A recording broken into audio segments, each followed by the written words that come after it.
Oke, shalom. Shalom kepada kita semua umat perjanjian. Baik kita sebagai orang-orang Nasrani ataupun kita sebagai bangsa Israel jasmani atau the Jewish, bahkan kepada semua yang terkait sebagai umat perjanjian. Di dalam Yeremia 31 ayat 31 sampai 33, bahwa Yahweh Tuhan semesta alam menyatakan bahwa akan datang dan tiba waktunya bahwa Dia akan membuat suatu perjanjian yang baru, suatu perjanjian yang bukan terdiri dari hukum yang tertulis, melainkan dari roh. Dan di sana dikatakan bahwa tidak usah orang mengajar, mengatakan kenalah Tuhan, sebab semua orang besar kecil mereka akan mengenal Tuhan. Apakah wujud daripada perjanjian baru ini? Perjanjian baru adalah masa atau saat di mana Roh Kudus, Roh Torah, Roh Hukum, Roh Pengajaran tinggal di dalam hati manusia dan mengajari kita di dalam segala kebenaran, sebagaimana di dalam Yohanes 14 ayat 16 dan akan sampai ayat 26. Bahkan roh kebenaran, roh penghibur akan datang dan dia akan mengajar kita di dalam segala kebenaran. Itu berbicara tentang roh Tuhan, roh hukum, roh Torah, the living Torah, yang akan membimbing kita untuk mencapai kehidupan kekal. Jadi puji Tuhan, kita berada di satu era di mana kita berada di puncak daripada waktu, di mana Tuhan telah merencanakan dunia ini. Kita telah tiba pada persimpangan jalan menghadapi pandemik coronavirus atau the COVID-19.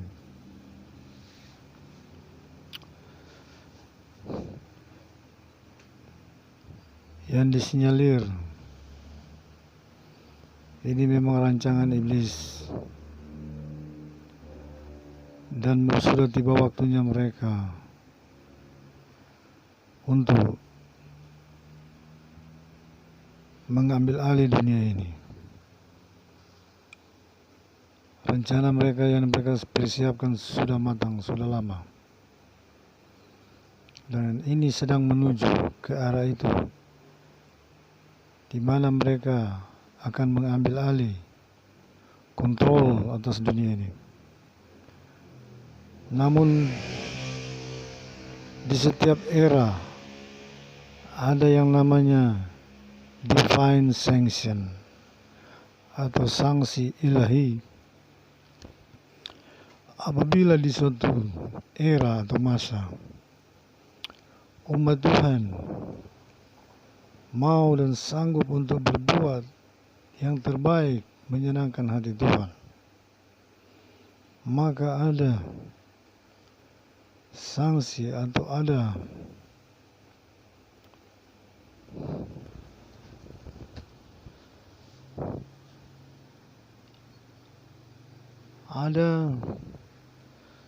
suatu masa sebagaimana dikatakan waktu kemurahan. Ada dispensasi di waktu-waktu ini. Memang telah dinubuatkan akan tiba waktunya masa kesusahan besar. Dan ini sudah sedang masuk ke arah itu. Tetapi apabila kita umat Tuhan mau melakukan yang paling terbaik dan menyenangkan hati Tuhan, maka Tuhan sanggup dan berkuasa dan berdaulat untuk mengadakan waktu kemurahan. Sebetulnya ini adalah masa kemurahan. Melalui penyingkapan yang telah Tuhan bukakan. Sesungguhnya ini adalah waktu kemurahan. Tuhan menunda kedatangannya menjemput gereja. Karena gereja saat ini berdoa untuk bangsa, untuk keluarganya, untuk banyak jiwa diselamatkan. Dan ada rencana Tuhan yang luar biasa.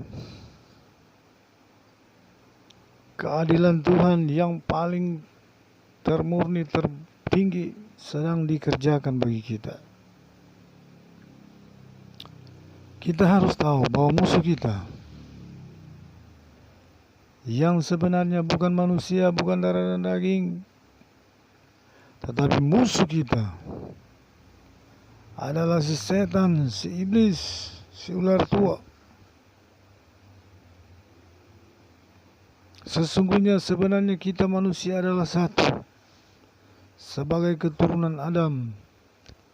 Namun lihatlah apa yang diperbuat oleh iblis. Dia membuat perpecahan terbesar di dunia ini. Kakak adik saling bunuh.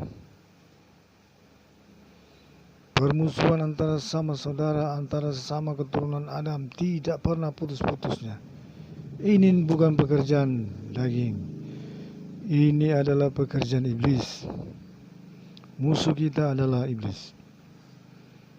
Saudara, kita harus sadar kehendak Tuhan hari-hari ini. Kebenaran tertinggi sedang Dia tegakkan. Keadilan tertinggi juga sedang Dia kerjakan. Keadilan tertinggi ada di dalam Yeremia 23 ayat 5 dan 6. Waktunya akan tiba. Sang Tunas si Mesias Agung, pemerintahannya tidak akan berkesudahan. Dan inilah namanya yang sebenarnya. Jadi nama dari Sang Mesias yang sebenarnya di dalam ayat 6 Yeremia 23 ayat 6, bahwa nama Sang Mesias itu di dalam bahasa Ibrani, bahasa sumber, dikatakan Yahweh Tsidkenu, Yahweh keadilanku. Saudara tahu, nama Mesias yang sebenarnya adalah Yahweh. Nama Mesias adalah Yahweh. Keadilanku bukan nama. Tsidkenu itu bukan nama. Itu adalah sifat atau suatu tindakan yang adil. Adalah abstraksi daripada sifat atau tindakan yang adil. Keadilan. Jadi, saudara tahu keadilan apa? Tuhan lewat datang sebagai Mesias. Ya. Di dalam firman-Nya, Yohanes 1 ayat 14, bahwa Sang Firman ini yang sejak semula bersama-sama dengan Tuhan, bukan di luar. Firman itu ada di dalam diri Bapa Yahweh. Dia adalah bagian dari pribadi Bapa Yahweh. Di dalam Yohanes 1 ayat 14, bahwa firman itu menjadi daging, menjadi manusia. Jadi yang menjadi Mesias Juru Selamat Yahshua, dia sebenarnya adalah Yahweh. Ini keadilan sudah dirancang sejak manusia jatuh dalam dosa. Keadilan apa? Sebagaimana mudahnya manusia telah jatuh dari kemuliaan kepada kehidupan yang kehinaan dan kepada kesusahan dan kematian. Cuma karena godaan, taktik, tipu daya, kelicikan dari si setan, si iblis, maka sedemikian mudah manusia jatuh dari kemuliaan. Maka Tuhan menyiapkan satu jalan yang adil. Apakah keadilan itu? Yaitu nama Tuhan sendiri. Barang siapa berseru kepada nama Yahweh, dia akan diselamatkan. Saudara, bukan manusia yang nyatakan, tapi ini adalah kebenaran firman. Yoel 2 ayat 32, Roma 10 ayat 13. Barang siapa berseru kepada nama Yahweh, dia akan diselamatkan. Kenapa nama Tuhan? Ada apa dengan nama Tuhan? Nama ini adalah nama di atas segala nama. Di dalam nama ini ada kuasa, ada kekuatan, ada radiasi. Bahkan di dalam Amsal 18 ayat 10 dikatakan, nama Yahweh adalah menara kekuatan. Kesanalah orang benar berlari dan ia menjadi selamat. Saudara, nama ini adalah menara kekuatan, menara energi. Kalau engkau sakit, engkau sembuh. Engkau lemah, engkau jadi kuat. Bukan cuma sekadar kiasan atau simbolisme, bukan. Nama ini adalah menara. Saudara tahu menara yang coba dibangun oleh manusia, Menara Babel, di dalam Kejadian 11. Mereka berkata, marilah kita mendirikan menara sampai ke langit. Dan Tuhan melihat kesia-siaan ini dan dia mengacaukan bahasa mereka supaya gagal maksud mereka. Karena apa? Langit itu tidak ada batas. Saudara, kalau ada coba bangun struktur sampai ke langit, itu akan menimpa dirinya sendiri menjadi kebinasaan. Jadi Tuhan gagalkan. Tapi nama Yahweh adalah menara kekuatan dan keselamatan. Menara terhebat zaman ini yang harus dinyatakan kepada dunia adalah nama Yahweh. Barang siapa berseru kepada nama Yahweh, dia akan selamat. Kenapa keselamatan? Apakah keselamatan itu begitu mudah? Ya, inilah keadilan Tuhan. Sebagaimana mudahnya iblis mengecoh Adam dan Hawa sehingga jatuh, demikian mudah pula manusia akan selamat kalau dia mau. Tuhan telah menyiapkan jalan. Kenapa nama ini? Nama ini beda dengan nama manusia. Semua nama makhluk di alam semesta ini tidak sebanding dengan nama Tuhan. Karena nama Tuhan adalah nama yang sakral, nama yang kudus.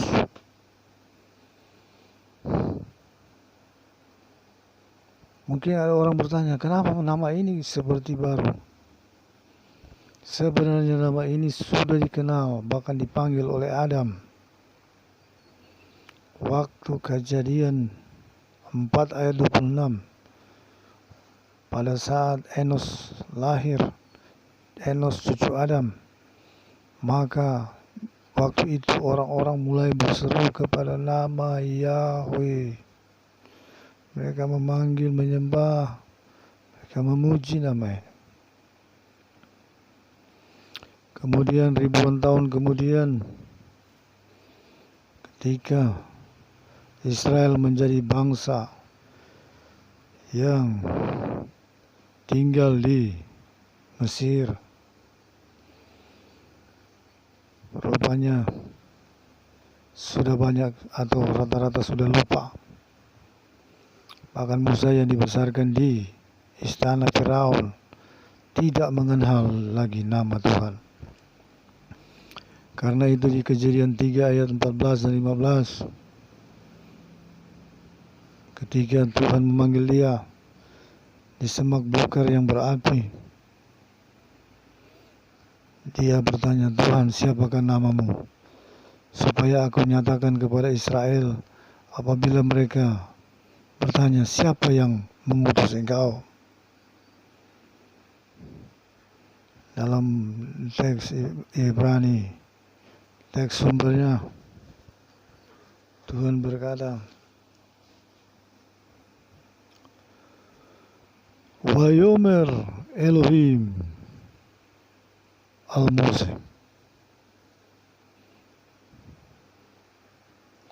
Wayomer ko tomar lebeni Yisrael ahaya asher ahaya. Ahaya selekni alechem. Berfirmanlah Tuhan Elohim kepada Musa, katakan kepada anak-anak Israel, aku adalah aku. Aku yang agung mengutus ku kepadamu.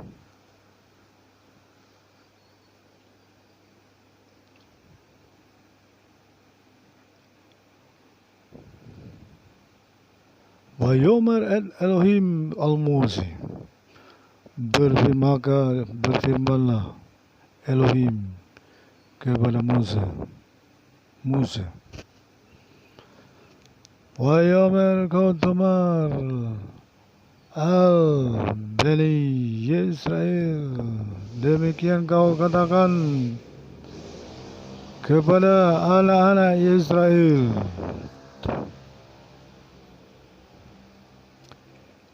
Yahweh Elohe Abiteikim, Elohe Abraham, Elohe Yitzhak, Elohe Yaakov,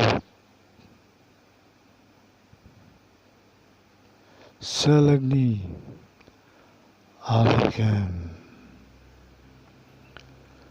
Sezemi laulam Vazekri Lalurdu. Maka berfirmanlah Elohim kepada Musa, katakanlah kepada anak-anak Israel, Yahweh Elohim daripada bapa-bapamu, Elohim Abraham, Elohim Yitzhak, Elohim Yaakov telah mengutus aku kepadamu. Dikatakan, Sejami laulam, inilah namaku, to all eternity, kekal selama-lamanya. Wasesekori ledor. Dan inilah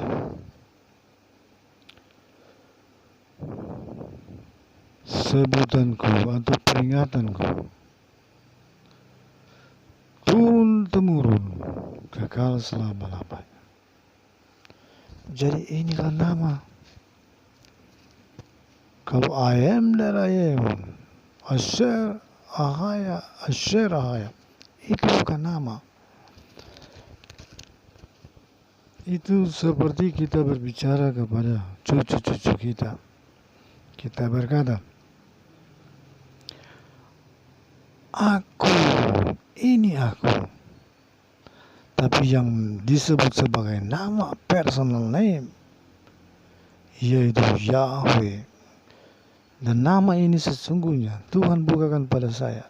Begitu dahsyat, begitu ajaib, begitu luar biasa, begitu agung dan mulia. Bahkan Musa sendiri tidak sanggup sebetulnya panca inderanya untuk menangkap semua. Tapi yang Tuhan luaskan, sebagaimana kita melihat fenomena gunung es di Samudra Raya, kita lihat di permukaan dari atas kita melihat satu bagian saja yang kecil, tetapi di bawah itu adalah suatu ukuran yang sangat luar biasa, sangat besar. Begitu juga dengan nama Tuhan. Musa sebagai manusia dia tidak sanggup sebetulnya menangkap seluruhnya daripada nama itu, karena nama ini begitu dahsyat.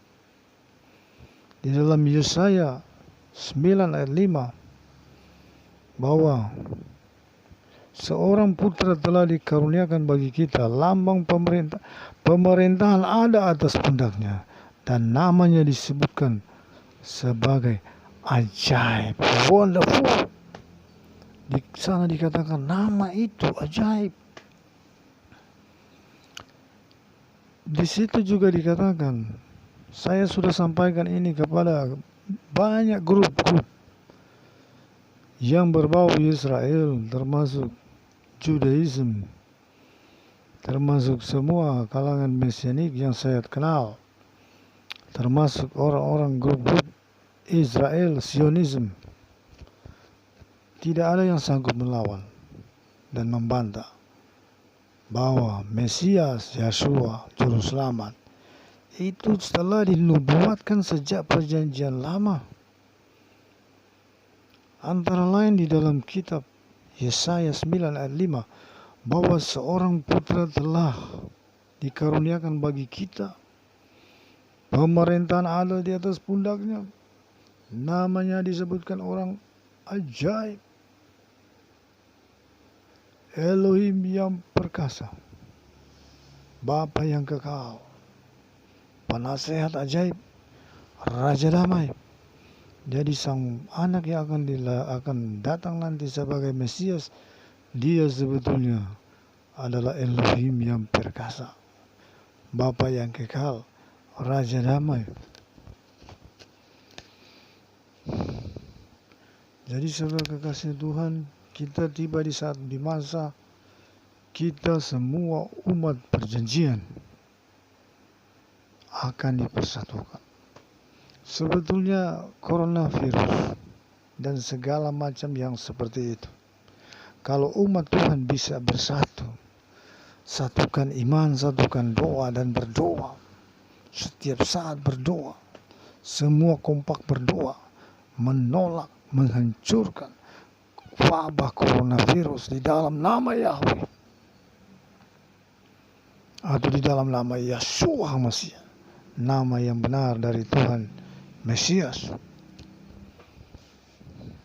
Itu kecil.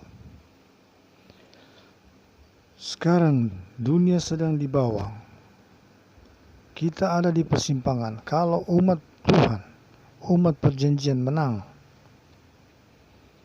maka akan ada masa kemurahan. Tapi kalau umat perjanjian kalah, tidak menang dalam peperangan iman ini, maka dunia ini akan masuk kepada masa kesusahan besar, karena tiba saatnya pemerintahan antikris akan berkuasa.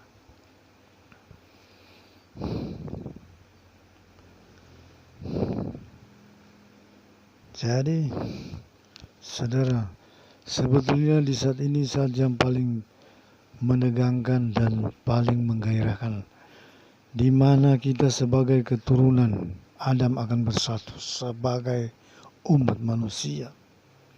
Kita tidak akan bersatu di hal-hal lain apapun, hanya di dalam nama Yahweh. Nama ini bukan cuma nama yang harus disembah oleh umat perjanjian. Nama ini harus disembah oleh seluruh umat manusia sebagai keturunan Adam. Di Sakaria 14 ayat 9 dikatakan bahwa di akhir zaman hanya satu nama akan disembah, cuma satu nama, yaitu Yahweh sebagai satu-satu Raja semesta alam. Sakaria 14 ayat 9. Tidak ada nama lain. Yesus yang kita kenal sebagai Yesus Kristus atau Jesus Christ, tapi sebenarnya di dalam hukum terjemahan apapun, nama tidak boleh diterjemahkan. Nama harus tinggal sebagaimana apa adanya, karena nama pribadi itu, personal name, adalah unik, adalah representasi daripada pribadi pemilik nama. Tidak boleh dialihbahasakan atau diterjemahkan. Jadi sebenarnya nama Yesus sebenarnya adalah Yahweh. Gabriel menyuruh Maria dan Yusuf menamakan anak yang akan lahir itu di dalam aksara Ibrani Yod He Waw Shin Ayin, Yahshua. Terjemahan Inggris katakan Joshua, tapi sebenarnya Yahshua. Nama ini adalah nama yang sudah dipersiapkan Tuhan sejak pada waktu Musa. Tuhan perintahkan kepada Musa untuk mengubah nama Hosea bin Nun menjadi Yahshua. Tapi karena sejak tahun 300-an sebelum Masehi, para rabi di mana masa tidak adanya wahyu dan nubuat, para rabi menetapkan suatu aturan melarang pemanggilan nama langsung Tuhan. Diubah semuanya menjadi Hashem dan Adonai. Dan kalau menemukan nama ada awalan Yah, mereka rubah jadi Ye. Contohnya Yahuda menjadi Yehuda. Demikian juga nama Yahshua mereka ubah menjadi Yeshua. Jadi secara historis benar juga bahwa nama juru selamat dipanggil Yeshua. Padahal kata Yeshua sendiri hampir tidak ada maknanya kalau tidak dipadankan atau dikembalikan kepada nama asli Yahshua. Yah artinya Yahweh, Shua adalah juru selamat. Jadi yang nama di sini adalah Yahweh. Shua itu adalah titel atau suatu gelar. Dan itu gelar bukan nama. Nama Yahshua ini adalah Yahweh. Yaitu di dalam Yeremia 23 ayat 4, 5 dan 6. Bahwa Sang Mesias ini namanya adalah Yahweh Tsidkenu. Saudara jangan heran. Karena Tuhan Maha Kuasa. Dia sanggup melakukan apa yang sudah Dia firmankan dan nubuatkan, bahkan melampaui akal kita. Dia bisa bertahta di surga sebagai Bapa Samayim. Bapa di surga, Avinu Sheba Samayim, namun juga eksistensinya waktu dia menjadi Mesias. Jangan lupa saudara, Tuhan itu Maha Kuasa, bahkan Maha Hadir. Kalau perlu, dia sanggup hadir di sejuta tempat secara bersamaan kalau perlu. Jadi kalau dia menjadi daging sebagai manusia,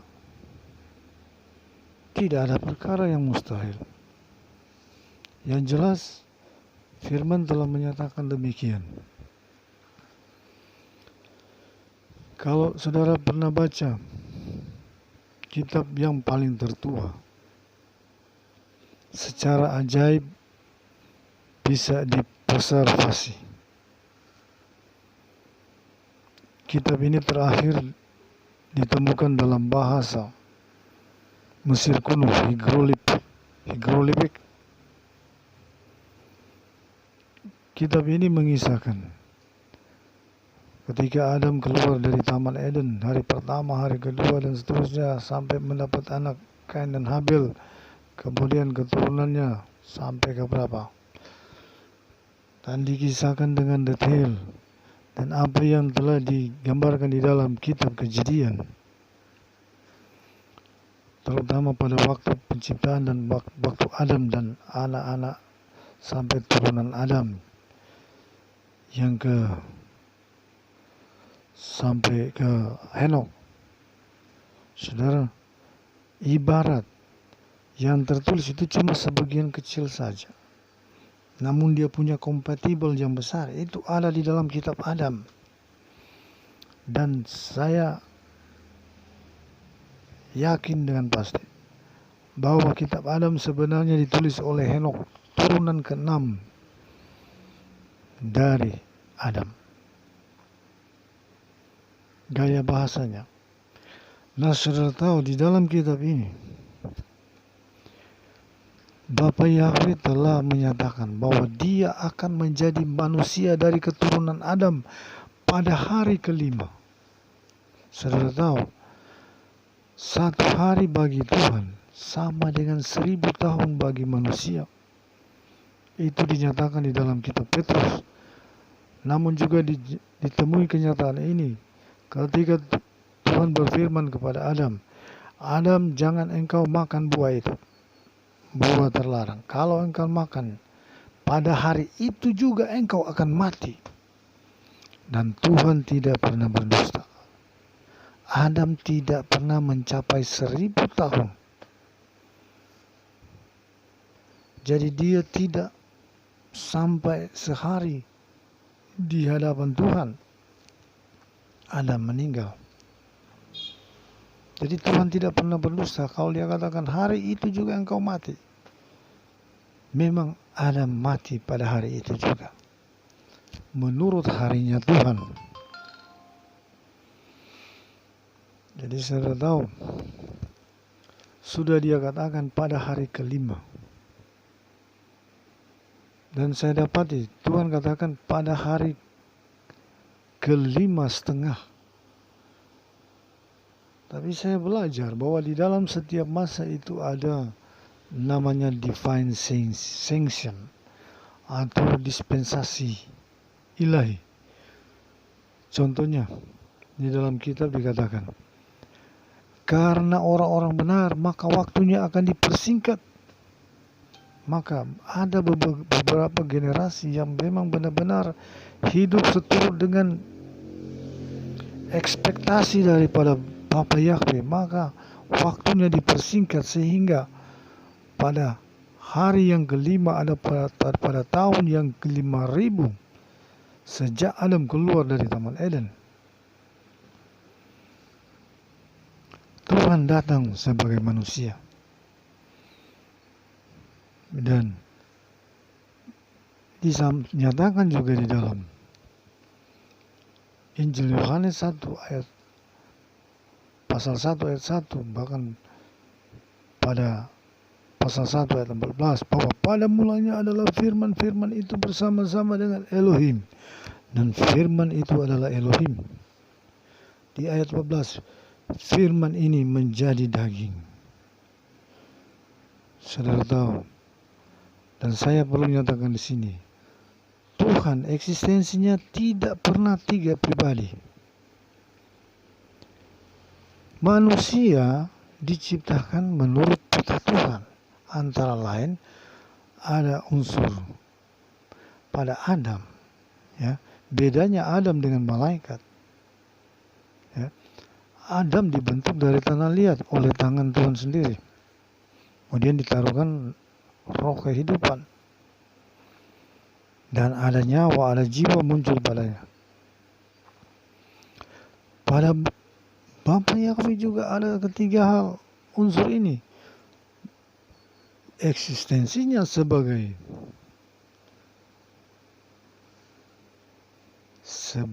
eksistensi super yang termulia, yang termegah, terindah, yang bertakhta di surga.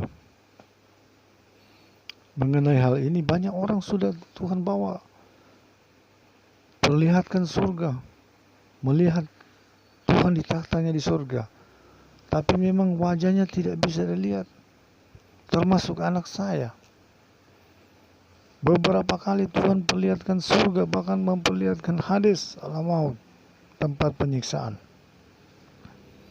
Di sana iblis bertakhta dan orang-orang yang mati itu disiksa. Namun orang-orang yang akan masuk surga, mereka transit mereka adalah di Firdaus.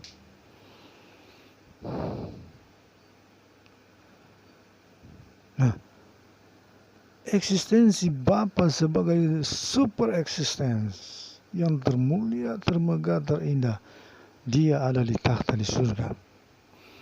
Namun juga ada bersama-sama dengan dia yang tidak bisa terbatas dengan ruang dan waktu, adalah roh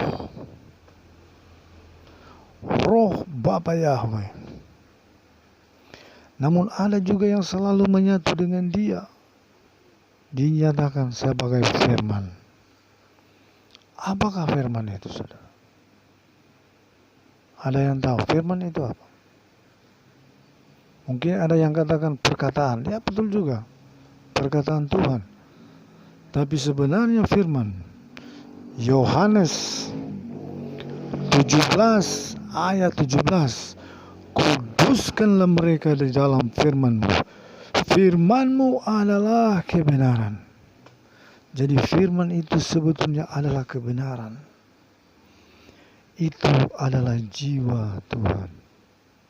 Nah, jiwa itu sebetulnya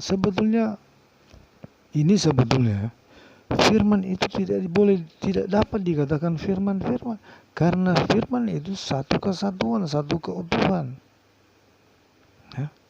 Jadi sebetulnya tidak ada firman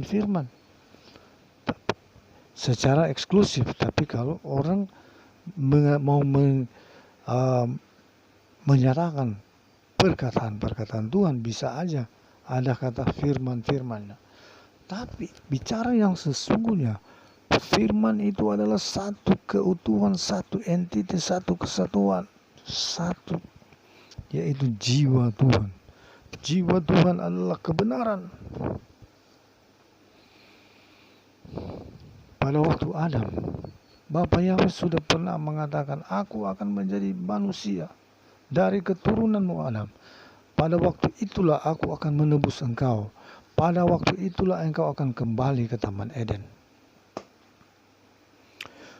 Beberapa kali Adam itu sangat menyesal dengan Hawa, dan mereka berkata, Tuhan, kalau mereka tidak dikembalikan ke Taman Eden, lebih baik mereka tidak usah hidup.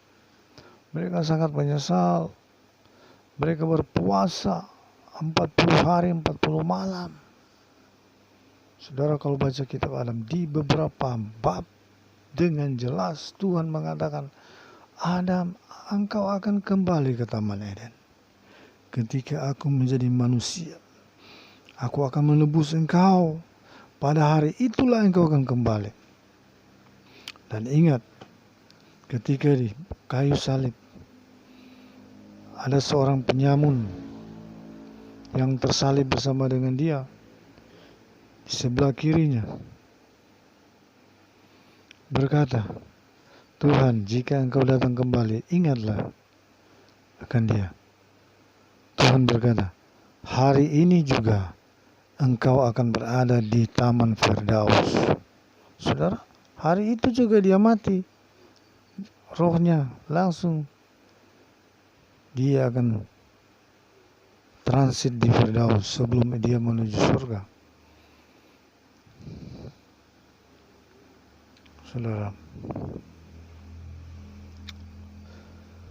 jadi kasih dalam Tuhan, kita harus ingat, semua orang Kristen, semua perjanjian, kita tidak bertuhan tiga, Tuhan kita satu, tapi terdiri dari tiga aspek atau peranan sebagai Bapa di surga yang bertakhta, sebagai Roh, dan sebagai Firman. Sang Firmanlah jiwanya ini, bagian dari Bapa Yahweh ini, yang datang dan menjadi manusia. Bukan Bapa kawin dengan siapa, tidak, tapi dia berinkarnasi, bukan reinkarnasi, inkarnasi, berlembaga. Dan saya harus katakan, bahkan ketika melahirkan, Maria tetap perawan, karena dia adalah sesungguhnya bukan manusia seperti kita, dia adalah roh. Ketika masa kecil, masa kelahiran, Yusuf sedang mencari-cari bidan untuk membantu persalinan. Ketika ia kembali, bayi itu sudah terbungkus dengan kain lampin. Bahkan Maria pun tidak tahu bagaimana caranya. Bayi itu sudah dilahirkan, terbungkus dengan kain lampin. Dia bukan anak biasa, tapi dia adalah Bapa Yahweh yang datang merendahkan dirinya.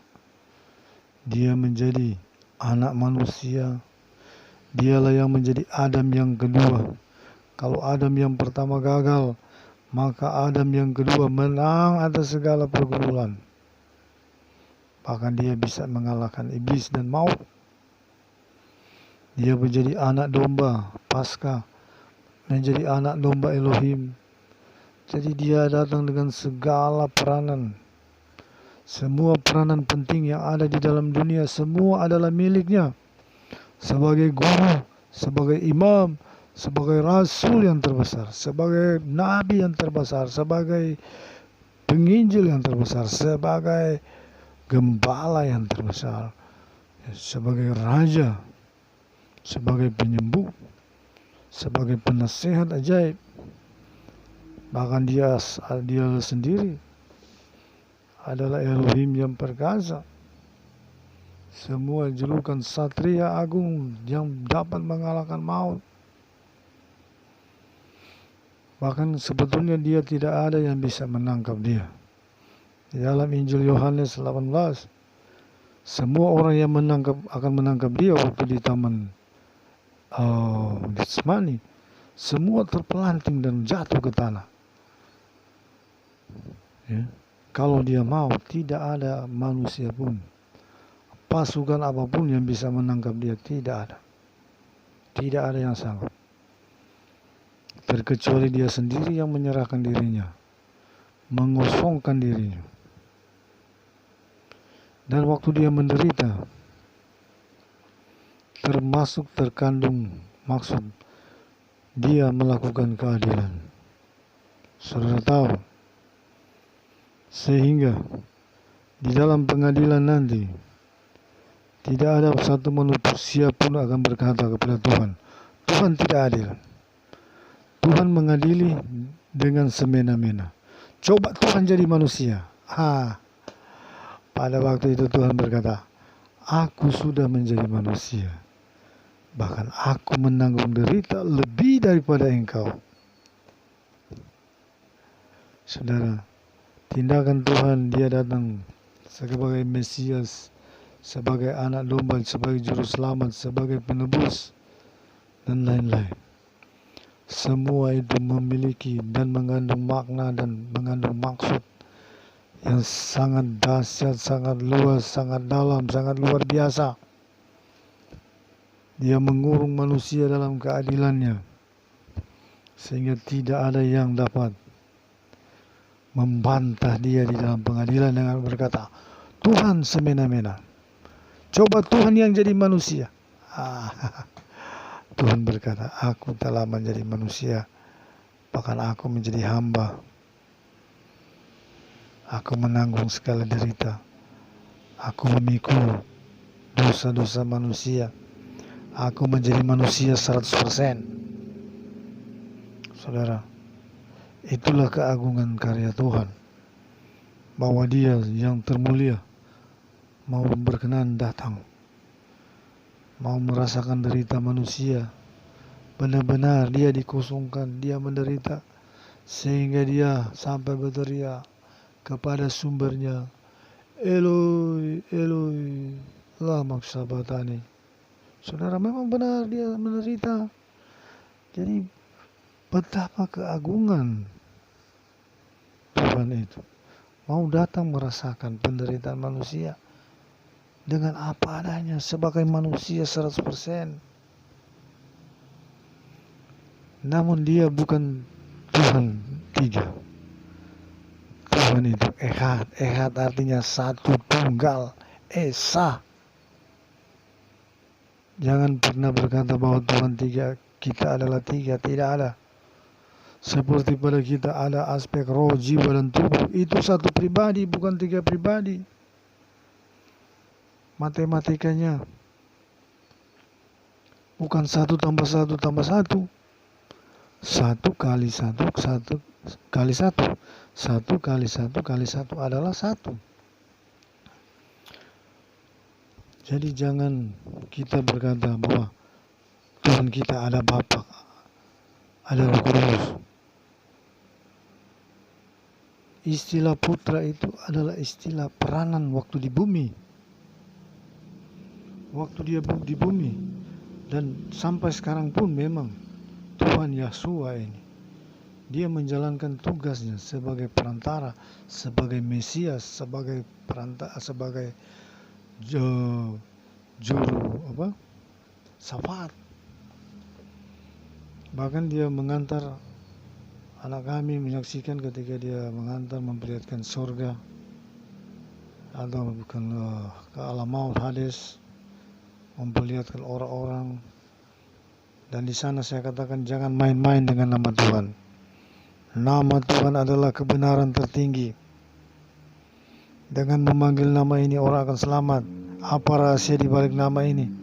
Nama ini ibarat PIN atau password. Ketika kita masuk ke suatu jaringan internet, kita memakai PIN atau password tertentu dengan tepat, maka kita akan connect kepada suatu sumber. Demikian juga orang yang panggil nama Yahweh, siapapun dia, yang sungguh-sungguh, sudah tahu apa yang terjadi, roh kita akan connect, ya, dengan Tuhan, dengan sumber takhta Tuhan yang maha kuasa di seluruh alam semesta ini. Kita connect dengan Dia.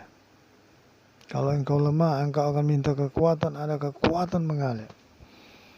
Kami mengusir setan, iblis, Lucifer, saudara, berkali-kali. Dulu kami pakai nama Yesus, setengah jam keluar.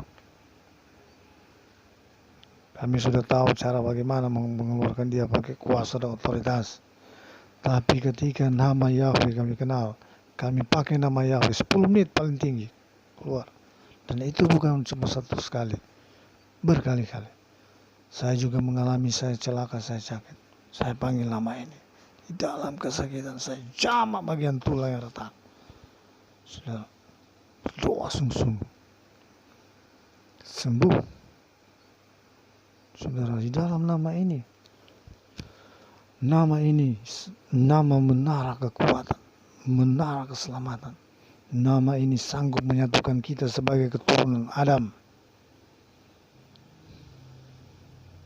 terlebih kita sebagai umat perjanjian. Kalau umat perjanjian Israel, Yahudi fisikal, secara fisik, saudara, saya sudah katakan kepada mereka lewat video-video yang lain, dan mereka tidak bisa membantah bahwa Mesias Yeshua yang lahir di Bethlehem, dia itu dari kekekalan, dia adalah Yahweh Elohim. Mika 5 ayat 1 dan 2. Hai Bethlehem, engkau sekali-kali bukan terkecil dari seluruh yang berkuasa di Yehuda dan Israel, karena yang akan keluar daripadamu seorang penguasa yang asal usulnya dari kekekalan. Min ha'olam, di dalam naskah aslinya. Kalau di bahasa Indonesia lain katakan dari purbakala, zaman purbakala, kurang tepat. Itu di dalam mereka. Juga selain di dalam Yesaya 9, 5 dan 6, saya katakan bahwa Mesias itu namanya Yahweh, saudara. Kemudian juga di dalam Maleakhi 3 ayat 1 dan 2, katakan bahwa orang yang dalam roh Elia yang berseru-seru, luruskanlah jalan Tuhan, buatlah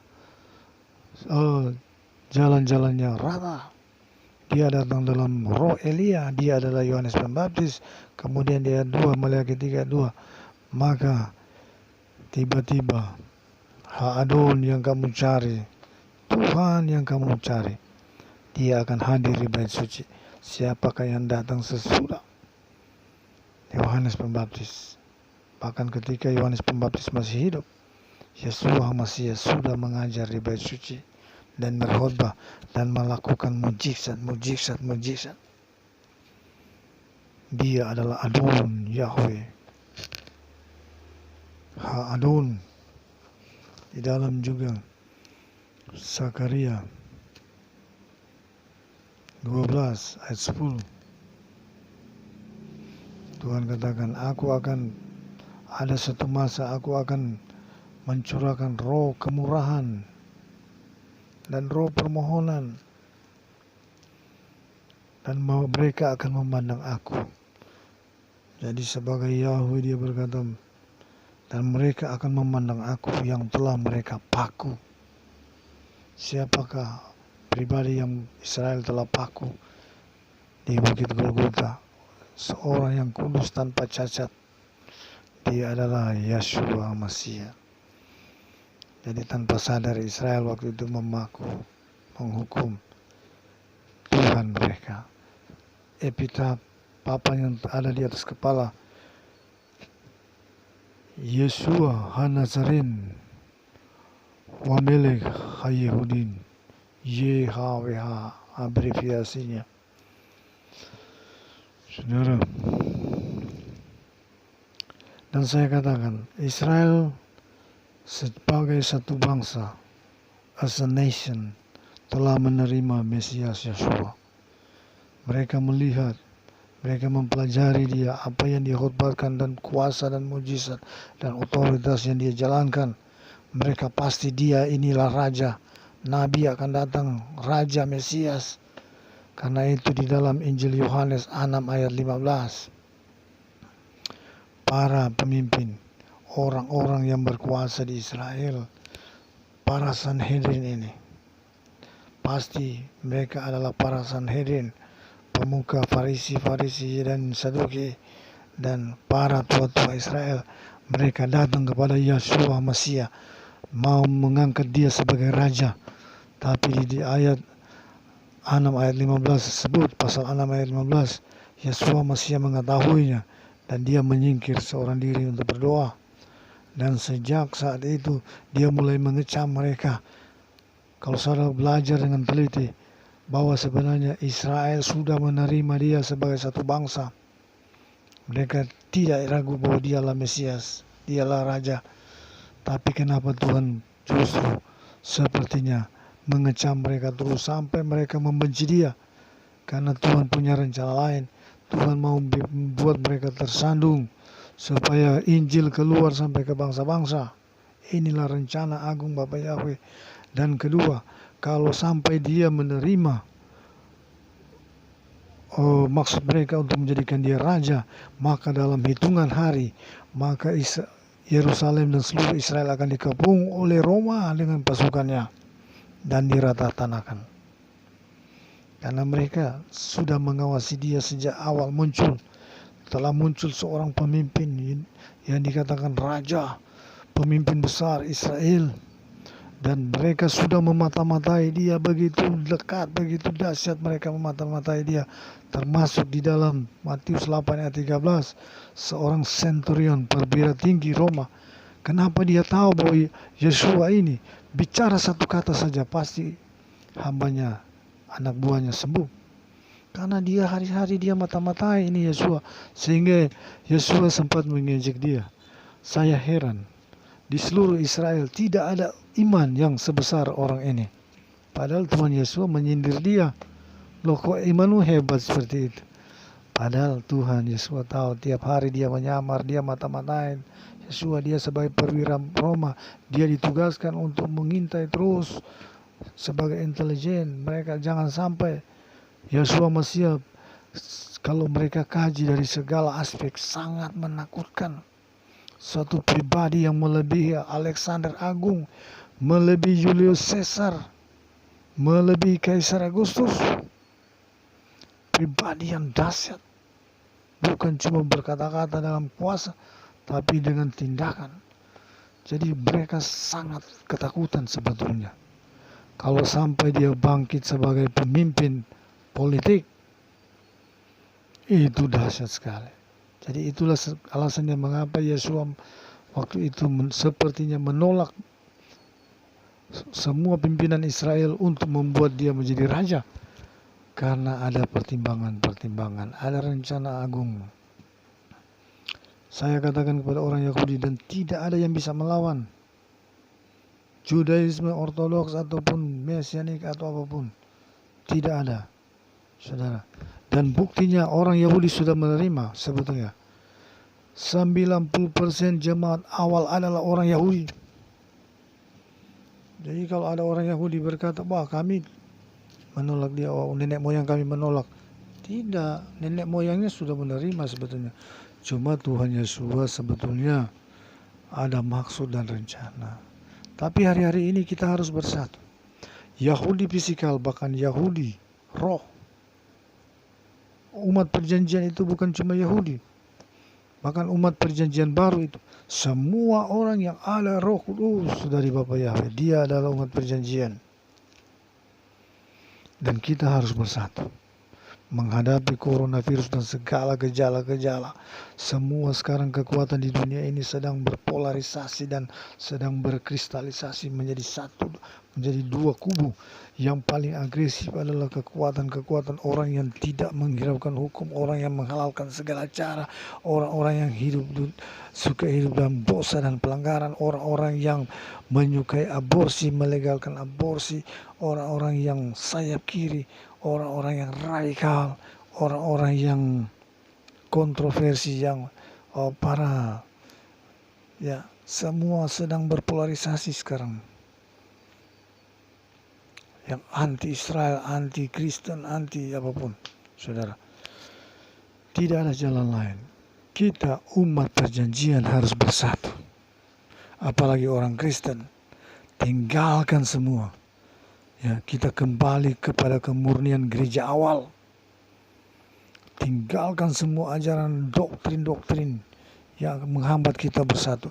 Kita bersatu di dalam nama kudus Bapa Yahweh. Dan kita bersatu di dalam Roh Kudusnya. Saudara, kita akan lanjut di sesi yang kemudian. Mari kita berdoa. Bapa di sorga, jamah semua yang melihat acara ini Tuhan, biar mereka semua dijamah, dilawati, diterangi, dan diberkati oleh Bapa Yahweh. Persatukan semua orang kudus di dunia ini sebagai tebusan darah-Mu, sebagai umat perjanjian-Mu. Persatukan kami sebagai umat perjanjian dengan bangsa Israel. Persatukan juga kami sebagai umat manusia keturunan Adam untuk melawan kuasa musuh besar kami, yaitu iblis, setan, dan kuasa-kuasa jahat dunia ini. Dalam nama Yeshua Masih, haleluya. Amin.